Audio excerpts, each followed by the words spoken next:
दोस्तों, कुरान पाक में अल्लाह पाक इरशाद फरमाते हैं कि हमने जिन और इंसान को अपनी इबादत के लिए पैदा किया। इस आयत मुबारका से बहुत सी बातें वाज़ेह हो जाती हैं।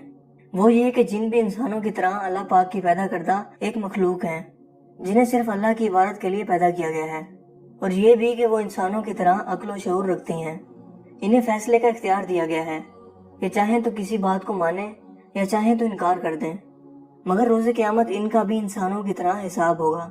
और इनके अमाल की बिना पर इनकी पकड़ और गिरफ्त होगी।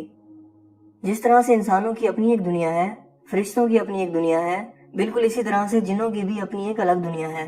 और वो तमाम काम करते हैं जो हम इंसान करते हैं। मगर अल्लाह पाक ने जिन्नात से और इनकी दुनिया से इंसानों का पर्दा रखा हुआ है।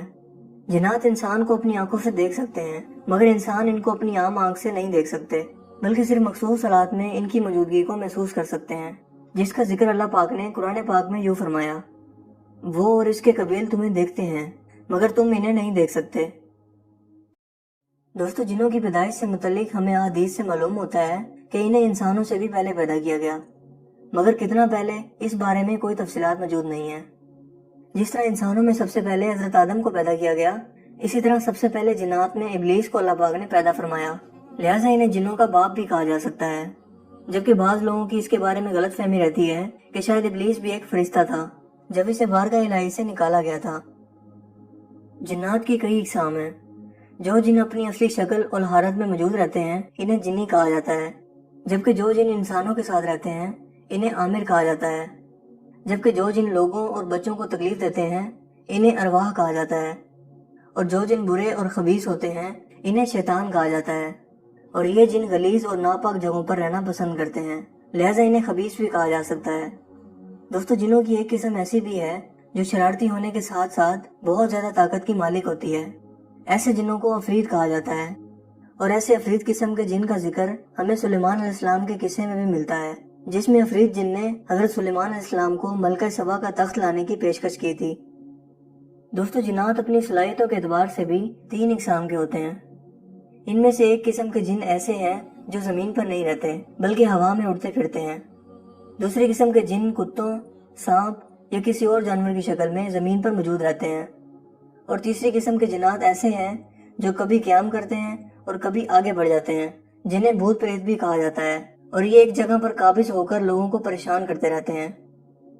दोस्तों, यहाँ ये बात शायद आपके लिए हैरत का बायस हो कि इंसान अपनी दुनियावी आंखों से कभी भी जिन्नात को नहीं देख सकते जब तक कि वो किसी जानवर की शक्ल में सामने ना आ जाए। मगर कुछ जानवर ऐसे हैं जो जिन्नात को देख सकते हैं, जिनमें कुत्ते और गधे शामिल हैं। जब एक जिन किसी जानवर की शक्ल ले लेता है तो इस पर तमाम फिजिकल कानून लागू हो जाते हैं। मिसाल के तौर पर अगर एक जिन ने कुत्ते की शक्ल ले ली है और किसी तरह वो कुत्ता हादसे में मर गया, तो इसका मतलब ये है कि वो जिन भी दर हकीकत मर जाएगा। इसके अलावा एक और अहम चीज कि ये जिन जिस मकाम से आते हैं दोबारा इसी मकाम पर वापस जाकर ही दोबारा अपनी शक्ल बदल सकते हैं, इससे पहले नहीं। जहाँ तक जिन्नात की शादी ब्याह का सवाल है, सूरह रहमान में हमें इसका जिक्र मिलता है, जिसमें अल्लाह पाक इरशाद फरमाते हैं कि मोमिनों के लिए जन्नत में हूरें मौजूद होंगी, जिन्हें इससे पहले ना किसी इंसान ने छुआ और ना ही किसी जिन ने। लिहाजा इस आयत मुबारका से ये पता चलता है कि जिन्नात भी अज़वाजी ताल्लुक कायम कर सकते हैं। दोस्तों, इसके बाद जिन्नात की मौत के बारे में बात करें तो इन्हें भी इंसानों की तरह मौत आती है, मगर सिर्फ एक जिन यानी इब्लीस को सिर्फ अल्लाह पाक ने ये मोहलत दी है कि वो क़यामत तक जिंदा रहेगा और यूं ही लोगों को बहकाता रहेगा, क्योंकि ये जब भी बूढ़ा होता है तो अल्लाह पाक अपने हुक्म से इसे फिर से जवान कर देते हैं, जबकि बाकी जिन पैदा होते हैं और मरते भी हैं,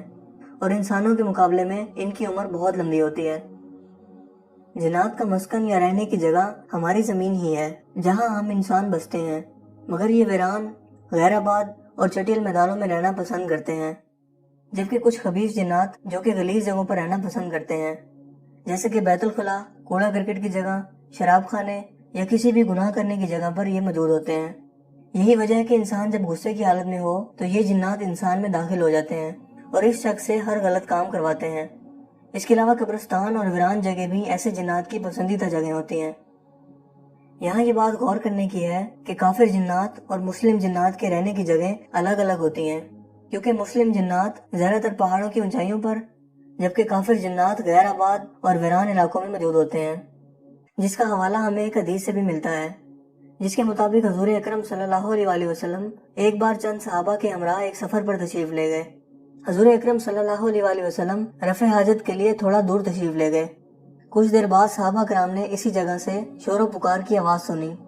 جبکہ اللہ کے رسول واپس آئے تو صحابہ کرام نے اس بارے میں دریافت کیا کہ یہ کیا معاملہ تھا۔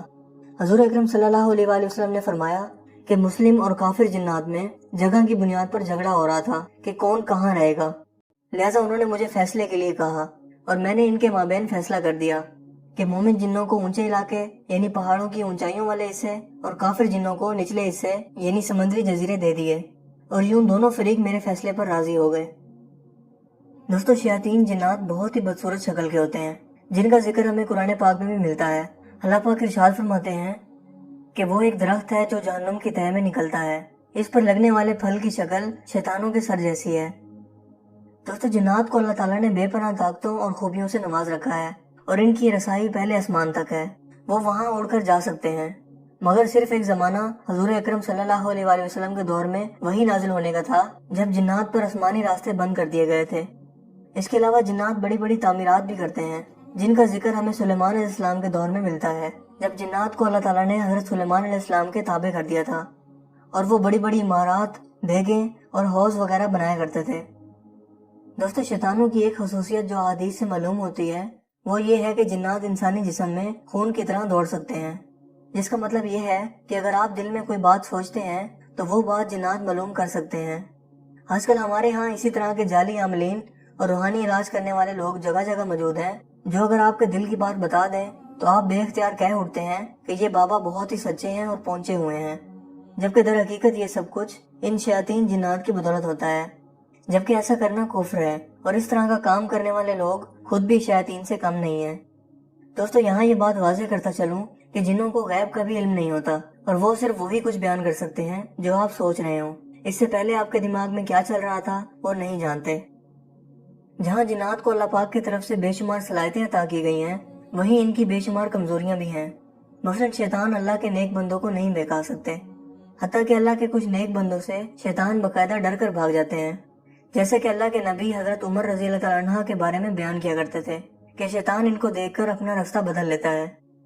اس کے علاوہ جنات معجزات نہیں کر سکتے، جبکہ صرف شودے بازی کر سکتے ہیں، جس کا مطلب صرف نظر کو دھوکہ دینا ہوتا ہے، جبکہ در حقیقت وہ چیز اپنی اصلی حالت میں ویسے ہی موجود ہوتی ہے، مگر نظر کا دھوکہ آپ کو وہ سب کچھ دکھاتا ہے جو یہ شیاطین چاہتے ہیں، جس کا ثبوت ہمیں حضرت موسیٰ کے دور میں ملتا ہے، جب جادوگروں نے جو رسیاں پھینکی وہ جنات کی طاقت کی بدولت سانپ بن گئیں، جو دراصل رسیاں ہی تھی، مگر سب نظر کا دھوکہ تھا، جو وہاں بیٹھے سب لوگوں کو سانپ معلوم ہو رہے تھے۔ جبکہ حضرت موسیٰ نے جب اپنا عصا پھینکا تو وہ حقیقت میں ہی ایک بڑا اسلحہ بن گیا، جو کہ در حقیقت ایک معجزہ تھا، مطلب کوئی نظر کا دھوکہ نہیں تھا، اور حقیقت میں ہی وہ عصا اسلحہ بن گیا تھا، اور یہ بات وہ جادوگر بھی اچھی طرح جانتے تھے، لہٰذا وہ ایمان لے آئے۔ اس کے علاوہ دوستو، جنات خواب میں بھی مختلف شکلیں لے کر آ سکتے ہیں، مگر وہ صرف حضور اکرم صلی اللہ علیہ وسلم کی شکل میں نہیں آ سکتے۔ جنات جو مشرک ہوتے ہیں، جنہیں شیاطین بھی کہا جاتا ہے، وہ ایسی جگہ،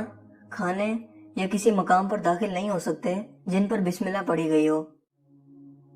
دوستو، جنات اور انسانوں کی دشمنی آدم علیہ السلام کے پیدا کرنے سے بھی قبل کی ہے، جس کا ذکر ہمیں حدیث سے بھی ملتا ہے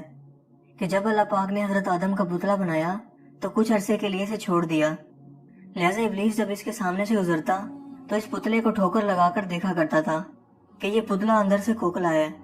لہٰذا اسے اندازہ ہو گیا کہ یہ جو بھی مخلوق بننے والی ہے وہ بہت جلد بہکاوے میں آ جائے گی، اور یہیں سے وہ ابلیس حضرت آدم علیہ السلام سے نفرت کرنے لگا۔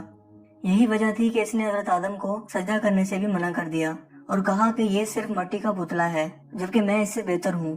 کیونکہ مجھے آگ سے پیدا کیا گیا ہے جو کہ ہمیشہ اوپر کی طرف اٹھتی ہے، جبکہ آدم کو مٹی سے بنایا گیا ہے جس کو جہاں بھی چھوڑ دو وہ نیچے کی طرف ہی گرتی ہے۔ جبکہ در حقیقت ابلیس کی یہ دلیل بہت کم عقلی پر مبنی تھی، کیونکہ ہم جانتے ہیں کہ آگ صرف اسی صورت میں فائدہ دیتی ہے اگر اسے کنٹرول کر لیا جائے، جبکہ مٹی ہر صورت فائدہ دیتی ہے، کبھی سبزہ کی صورت میں اور کبھی رہنے کی جگہ کی صورت میں، جبکہ آگ ہر صورت جلاتی ہے اور تباہی کا باعث بنتی ہے۔ لہٰذا ابلیس کی یہ باتیں تکبر پر مبنی تھیں، اور یہیں سے ابلیس کی دشمنی حضرت آدم علیہ السلام سے شروع ہوئی، اور اس کی اولاد یعنی شیاطین جن سب انسانوں کے دشمن ہیں اور روز آخر تک انسان کو بہکاتے رہیں گے۔ जबकि मोमिन जिन या मुसलमान जिन इंसानों से कोई दुश्मनी नहीं रखते। दोस्तों, इब्लीस रोजाना अपना तख्त पानी पर बिछाता है और वहाँ इसके तमाम शयातीन और चेले इकट्ठे होते हैं जो दिन भर के हालात इसके सामने पेश करते हैं और बताते हैं कि किस किस तरह से किस शख्स को बहकाया गया है। यहाँ ये बात काबिल जिक्र है कि इब्लीस के नजदीक सबसे पसंदीदा काम मियाँ बीवी के झगड़े और इनमें जुदाई डलवाना है। दोस्तों, शयातीन का काम हर वक्त इंसान को बहकाते रहना है, लिहाजा इनसे बचने का एक ही वाहिद तरीका है, वो ये कि इनके पैदा करने वाले से इनके फितनों से पनाह मांगी जाए। इन शयातीन से बचने का वाहिद तरीका सिर्फ और सिर्फ कुरान पाक और नौरानी तरीका इलाज है। जबकि हमारे माशरे में इतनी तोहम परस्ती और कमजोर अकायद जन्म ले चुके हैं कि लोग सबसे पहले जाली आमिलीन का रुख करते हैं और आखिर में जब कुछ अफाका ना हो तो फिर कुरान पाक की तरफ रुजू करते हैं। जिन्नात जमीन पर इंसानों की मौजूदगी से भी पहले मौजूद थे और इस वक्त ये शर फितना में मुब्तला थे और मुशरिक हो चुके थे। लिहाजा अल्लाह पाक ने फरिश्तों की जमात को जमीन पर भेजा जिन्होंने इन शयातीन से जंग की और इन्हें वीरान वादियों, जंगलात, पहाड़ी इलाकों और वीरान जजीरों पर कैद कर दिया, जहाँ ये हज़रत सुलेमान अलैहिस्सलाम के दौर से पहले तक कैद रहे और हुक्म इलाही से हज़रत सुलेमान के दौरे हुकूमत में दोबारा आज़ाद हो गए और दोबारा से लोगों में शर फितना और फसाद फैलाना शुरू कर दिया। दोस्तों, ये शयातीन इंसानों पर कई तरह से हमला आवर हो सकते हैं, जिनमें इंसान का बुराई की हालत में मौजूद होना, मसलन खुद को नापाक रखना, जिक्र और अस्कार का ना करना और अक्सर औकात बरना हालत में भी ये आप पर आशिक होकर आप पर हमला आवर हो सकते हैं, क्योंकि अल्लाह पाक ने इनमें भी पसंदीदगी और नापसंदीदगी का मादा रखा है। इंसान की मौत के वक्त इंसान की रूह नाक, आंख और मुंह से निकलती है और यही जगह ऐसी हैं जिनसे जिन्नात इंसानी जिस्म में दाखिल होकर इंसानी जिस्म पर कब्जा करते हैं। कुरान पाक जो कि इंसानियत की रहनुमाई और हिदायत के लिए उतारा गया है, इसमें मुकम्मल वजाहत के साथ शयातीन के तमाम हमलों और इनसे बचने के लिए तमाम तरीके बताए गए हैं। मगर कमी है तो सिर्फ हमारे नाकिस अकायद की और कुरान और हदीस पर गौर व फिक्र ना करने की। यही वजह है कि हम लोग शयातीन के इन फितनों का जौक दर जौक शिकार बनते चले जा रहे हैं और इब्लीस अपने शैतान चेलों के जरिए हमसे हर वो काम करवा रहा है जिसका अल्लाह और उसके रसूल ने मना फरमाया, और इन कामों का अंजाम जहन्नुम और हमेशा की रुसवाई है। दोस्तों, मुझे उम्मीद है कि कुरान और हदीस के हवालों में जिन्नात की हकीकत अब आप पर वाज़ेह हो गई होगी। अगर वीडियो आपको अच्छा लगा हो तो इसे लाइक कीजिए और दोस्तों के साथ शेयर कीजिए। मज़ीद इस तरह की वीडियोस के लिए आप हमारे चैनल को ज़रूर सब्सक्राइब कीजिए।